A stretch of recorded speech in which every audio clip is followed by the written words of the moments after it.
আসসালামু আলাইকুম। আজকের যে বিষয়টা আলোচনা করা হবে সেটা হচ্ছে সেলস ডে। সেলস কিভাবে হয় এবং কোন প্রক্রিয়ায় সেলসটাকে ভালো করা যায় তার জন্য অবশ্যই কিছু কৌশল অবলম্বন করতে হবে। এটা হচ্ছে ১ নম্বর কৌশলটা হচ্ছে আপনাকে সেলস করতে গেলে অবশ্যই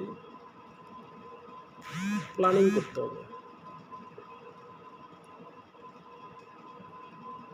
প্ল্যানিংয়ের উপর আপনার সেলসটা এবং টার্গেটটা নির্ভর করবে।